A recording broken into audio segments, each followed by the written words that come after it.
¿Qué tal, Garrigos? ¿Cómo estás? Oye, te voy a grabar las preguntas. Ahorita que tengo una chancita. Perdóname si no lo hice con anterioridad. A ver, vamos a leer. Entrevista con Diego Velázquez. ¿Cómo aplica los conocimientos adquiridos en la licenciatura en Letras Españolas en tu vida profesional? Pues mira, creo que la licenciatura en Letras me ha dado una visión de mundo. Me ha dado una oportunidad de poder ser más crítico, de poder buscar otras aristas que quizás no sean tan evidentes, analítico, ya concretamente, pues las habilidades de lectoescritura. Perdón, que aquí me interrumpieron. ¿En qué estábamos? Creo que obtuve en la licenciatura actitudes y ¿cómo se llama?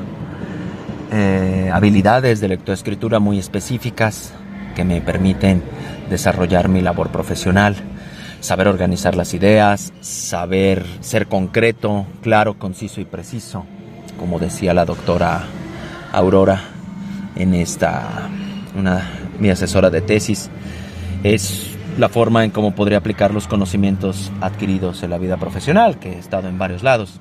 Por ejemplo, en periódicos del estado de Guanajuato, periódicos internacionales. Trabajé en Colombia un tiempo, en el Hoy del Magdalena. También trabajé en la radio, en ámbitos de producción, como guionista. Entonces también es interesante saber que pues esta habilidad pareciera ser muy evidente cuando uno sale de la facultad, pero realmente la gente no sabe escribir. A la gente le cuesta mucho trabajo escribir, mucho trabajo articular. Entonces, esa es la manera en cómo podría responder esta pregunta número 1. La 2. ¿Desde cuándo sentiste inclinación por la fotografía y cómo fueron estos inicios? Bueno, la fotografía yo ya la estudié cuando era algo grande, ya había salido de la facultad, pero a mí me llama mucho la atención la fotografía. Yo nunca tuve muchas actitudes para el arte pictórico, sobre todo. Pintar en acuarela, pintar al óleo, dibujo, se me complica muchísimo. Entonces, una forma de expresarme en la fotografía fue justamente cuando yo entendí el concepto de pintar con luz.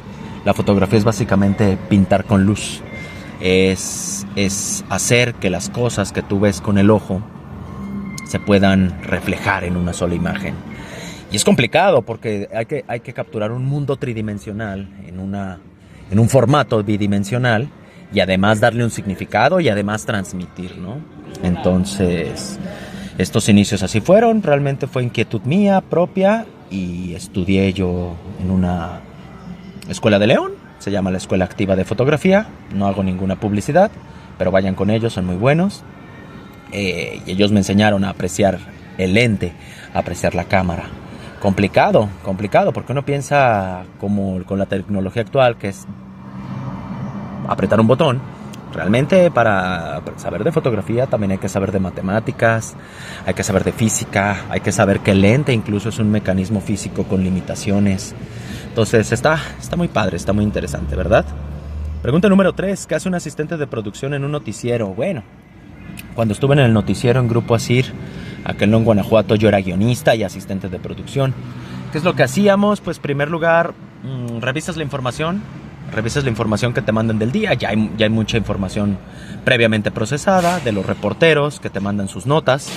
Los reporteros te mandan sus notas informativas. En este caso lo mandan pues en un audio. Descargábamos también notas de México y de otros estados. Hay un sistema donde uno recupera las notas. Tienes que escucharlas, tienes que ver cuáles son importantes, notas del día. Entonces también hay que saberlas organizar, cómo se organiza un noticiero. Cómo es con secciones. Primero, las noticias más importantes. Luego puede ser lo local, nacional, internacional, deportes, espectáculos. Y el cierre. Normalmente todos los días de la semana pues se celebra también una efeméride. Normalmente nosotros hacíamos efemérides musicales por el formato de la radio. Entonces, si hoy había nacido quien fuera, Barry White, pues evidentemente había que poner una cancioncita de él al final, ¿no? Veamos.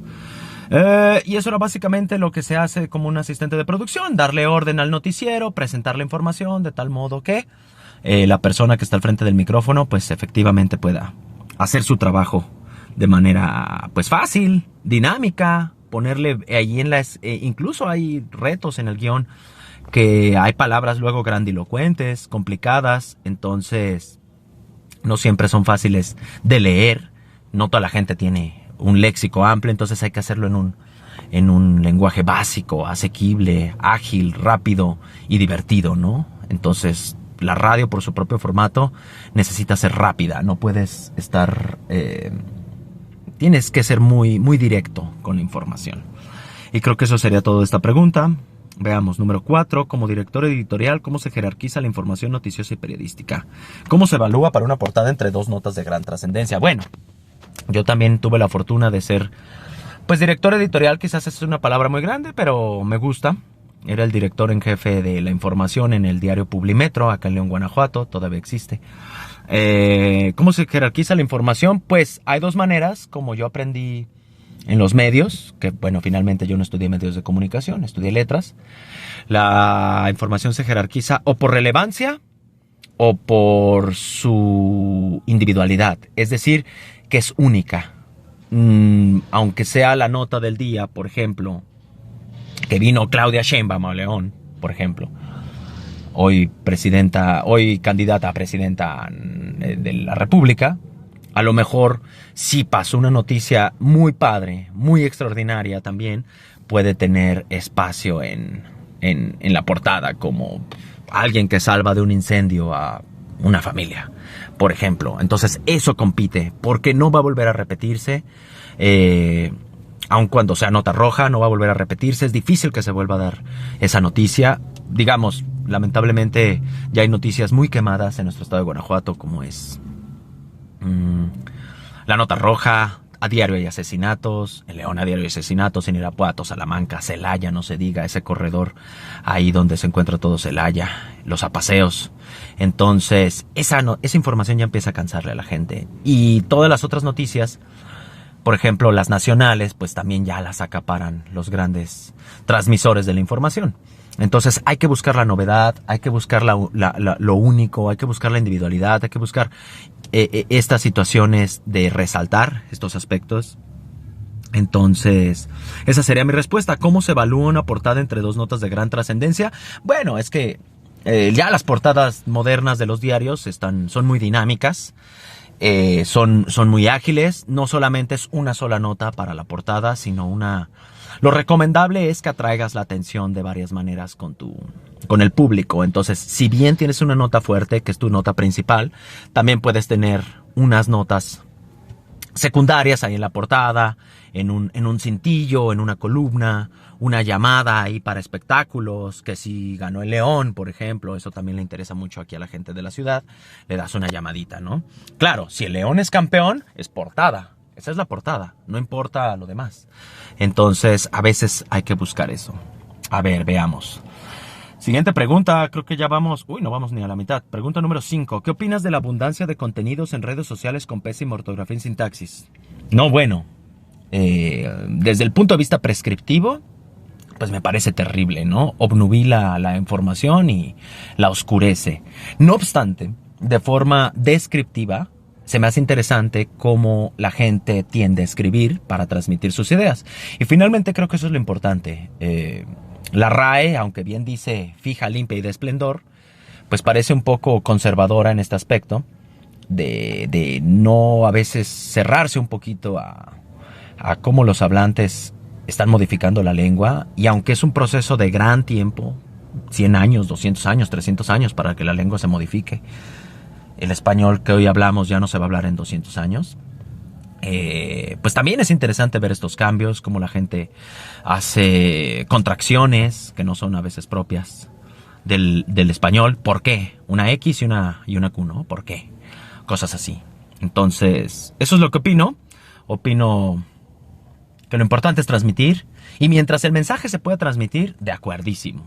Si no se puede transmitir y si la ortografía y la sintaxis están oscureciendo el significado, pues me parece que no logra su objetivo y entonces el mensaje no se logra.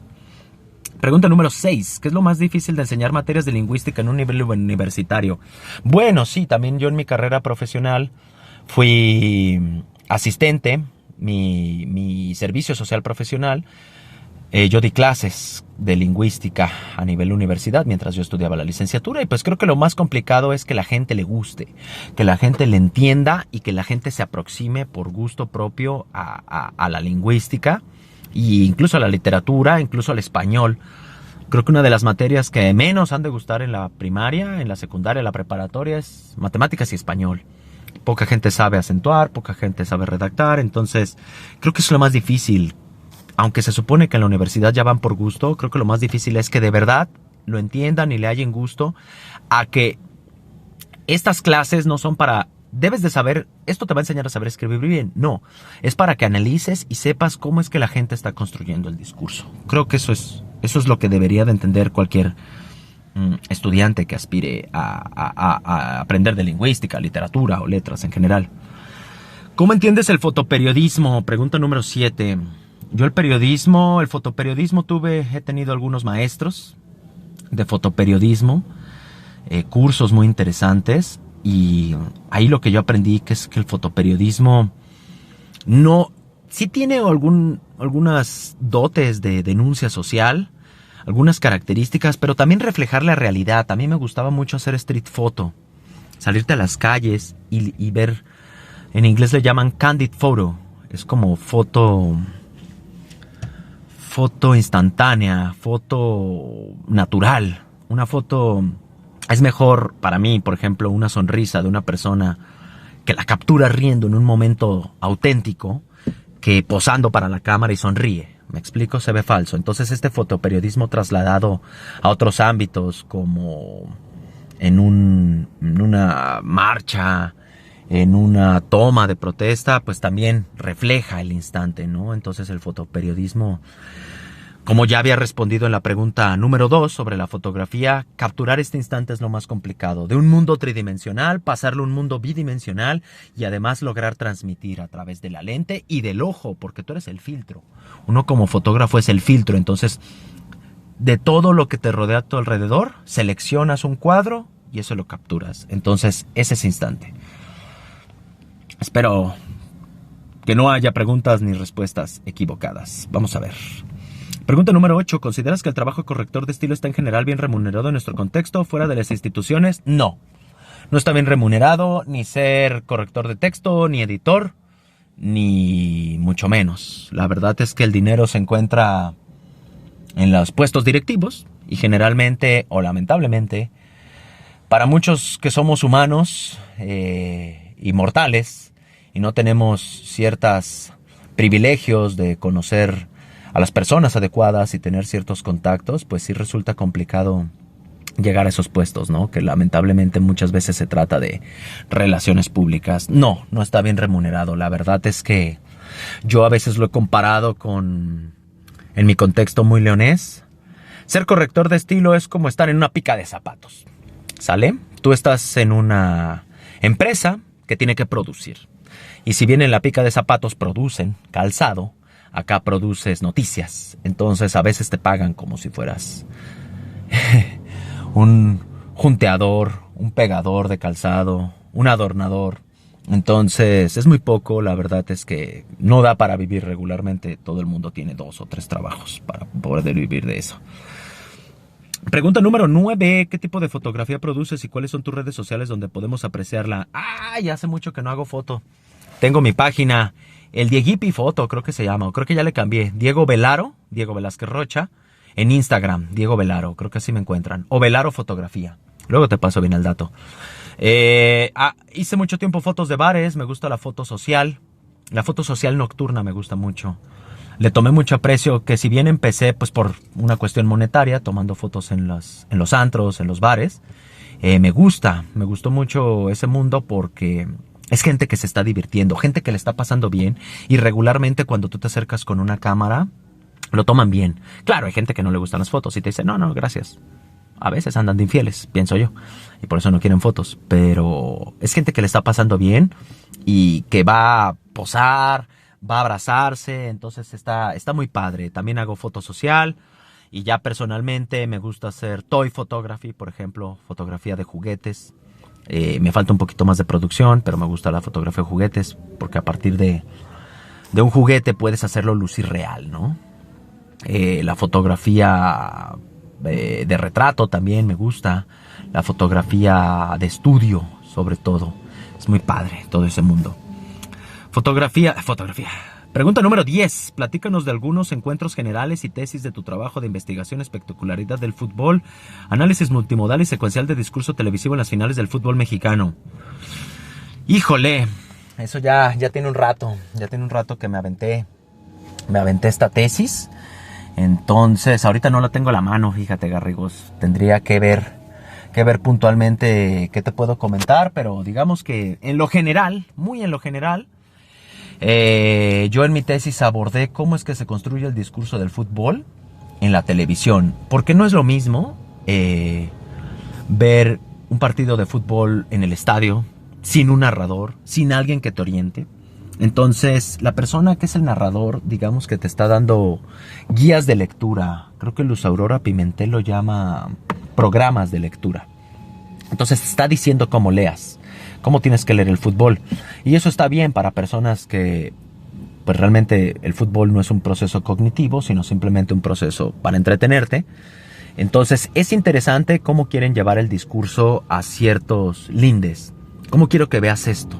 Como cuando se activa una jugada y está cerca de la portería, la narración se apresura y tiende hacia más velocidad, a gritos, a que la persona con esta misma emoción que transmite en su voz te emociona a ti, ¿no? Entonces, y por ejemplo, es muy diferente también como se hace en la radio. En la radio no lo estás viendo. La radio, incluso el narrador todavía más, tiene que participar para excitar tu mente. Así, de plano, podemos decirlo, excitar tu mente y excitar de tal modo que tú puedas crear imágenes en tu cabeza, ¿no? A partir de lo que está diciendo el otro y hasta tú emocionarte sin siquiera ver el partido. Esas son las generalidades que podría decir. Si quieres, luego lo podemos platicar un poquito más. Pregunta número 11. ¿Cómo es posible que la audiencia regular conozca noticias falsas? ¿Qué orientaciones puedes dar? Bueno, ¿cómo es posible? Es difícil. Sobre todo en la pandemia hubo muchos bulos informativos. Un bulo es una noticia falsa que intenta pasarse como verdadera. Hay razones para esto. Ganar likes en el mundo digital, atraer personas. Aunque sea una noticia falsa, la gente a veces con este sesgo cognitivo que tienen, la comparte porque comparte su misma opinión. Y entonces seleccionamos información que nosotros consideramos que es afín a nosotros. Y eso, digamos que de algún modo nos da la razón. ¿Cómo puede reconocer noticias falsas? Punto número 1, si tiene errores ortográficos. No conozco una noticia falsa que sea perfectamente escrita. Tiene además incoherencias lógicas. Tiene datos que a veces no se pueden verificar. En este sentido, la siguiente pregunta que dice, ¿qué orientaciones puedes dar para detectar noticias falsas? Pues definitivamente esto, corroborar. No quedarte con una sola fuente. Esto es aplicar un poquito de rigor periodístico a una afirmación, ¿sabes? Entonces, en este sentido, checar 2 o 3 fuentes confiables. No es lo mismo leer El Universal o Reforma a una noticia que es, digamos, de un sitio web de Facebook que no tiene ni 1000 seguidores, ¿sabes? Por no decir otros nombres. Entonces, en este sentido, es que puedo hacer estas recomendaciones. Dices, pregunta número 12, cuéntanos de tu participación dentro de la mesa, en la mesa redonda, Asuntos Literarios en León, hecho por hacer dentro de la Feria Nacional del Libro 2019. ¿Qué fue lo que expusiste? Bueno, esto fue una invitación también de un colega que se llama Raúl Reyes Ramos, bastante famoso, creo. Bueno, creo que no famoso, bastante reconocido acá en León, Guanajuato. Tiene algunas publicaciones, sobre todo de poesía, creo que narrativa, poesía en prosa. En este sentido, él me invitó, estuvimos platicando del trabajo editorial, justamente lo que ya platiqué un poquito, de lo que yo hago en los periódicos, de lo que he hecho en mis trabajos. Hasta ese momento solo había trabajado en periódicos, entonces era un poquito compartir estas experiencias, qué es el trabajo de un editor, qué es el trabajo de un corrector, cuáles son las necesidades que tiene el público, cómo detectar noticias falsas de verdaderas, cómo transmitir bien. Entonces, estuvo padre, fue una charla amena, un poquito ligera. Pregunta número 14, ya estamos casi en el final. Cuéntanos de tu reciente primera plana en el periódico AM. ¿Cuáles fueron los descubrimientos respecto a los errores de los nuevos libros de texto gratuitos? Bueno, a ver, se me hace que te tengo que cortar un poquito. A ver, vamos con la última pregunta, a ver si me da chance. Es que aquí ando haciendo la revista mecánica al carro y aproveché.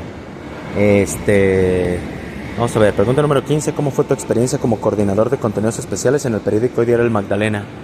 Bueno, pues ahí vivir en Colombia estuvo bien, muy bonito, sobre todo pues en el país de mi esposa, ¿verdad?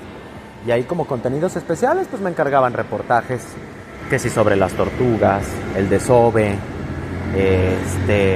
las condiciones luego de la playa, por ejemplo, ¿sabes?